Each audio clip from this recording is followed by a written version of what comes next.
Hello everyone, जय जगन्नाथ। आपण मैंने समस्ते एबे OSSC रो साइट प्रोब्लेम तार पेमेंट इश्यू यही सब को लेकिन स्ट्रेस अच्छी। तो डोंट वरी, ये वीडियो देखला परे मे भी आपणकर सब प्रोब्लेम रो सॉल्यूशन आपको मिल जाई परिबो। जदि वेबसाइट ओपन होनी तो टिके वेट करंतु। इवनिंग परे एबे प्राय ओपन हो जाउची।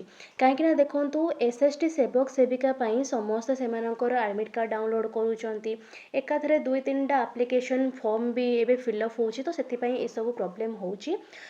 जो मानकर रेजिस्ट्रेशन करि देइचंती, एप्लिकेशन फॉर्म भरी देइचंती, किंतु पेमेंट होउनी, टाइम आउट हो जाउची, किंतु लिखुची कि अंडर प्रोसेस। तो सेई माने गोटे काम करि परिबे। देखंतु आपणकर पेज रो जोटी सब लिखा अच्छी प्रोसेस गुड़ाक, तार राइट साइड कॉर्नर रे डिलीट ऑप्शन अच्छी। आपण ताको डिलीट करिकी पुणी थरे री-रजिस्ट्रेशन करिकी करि परिबे पेमेंट को ऑप्शन को। सेमती हेले भी सेटा रिजल्व हेई पारुची। आइदर आपण ताको डिलीट मारि परिबे, और जदि यूपीआई पिन आईडी मारिले आपणकर एमती टाइम आउट होउची, रिडायरेक्ट होउनी, आपण सेठी यूपीआई आईडी न मारिकी आपण स्कैन करि परिबे क्यूआर कोड, किंबा सेठी अच्छी गोटे कि यूज एनी यूपीआई ऐप, आपण ता उपरे क्लिक करके फोन पे को क्लिक करके डायरेक्ट आपण फोन पे को से पळेबो, सेठी आपण देई परिबे।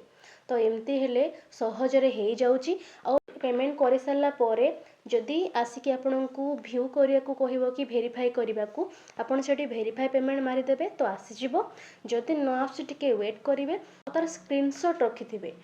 तार अच्छी ऑफिशियल जो टेक्निकल टीम रो मेल आईडी अच्छी। आपण होम स्क्रीन देखंतु कांटेक्ट अच्छी, सेठी से नंबर सिना लागुनी, किंतु मेल आईडी को जाइकी आपण से जो मेल आईडी देइची से मेल आईडी रे आपणकर प्रॉब्लम जोटा अंडर प्रोसेस लिखुची, जदि कटि जाइची तापरे अंडर प्रोसेस लिखुची वेरीफाई होउनी, से सब स्क्रीनशॉट देकी रजिस्ट्रेशन आईडी देकी आपण सेठी पठेई देले से माने ताकू रिजॉल्व करि देबे। जदि एमती टेक्निकल प्रॉब्लम होउची, समस्ते अप्लाई करि पारु नाहंती, देन निहाती डेट एक्सटेंड हबो।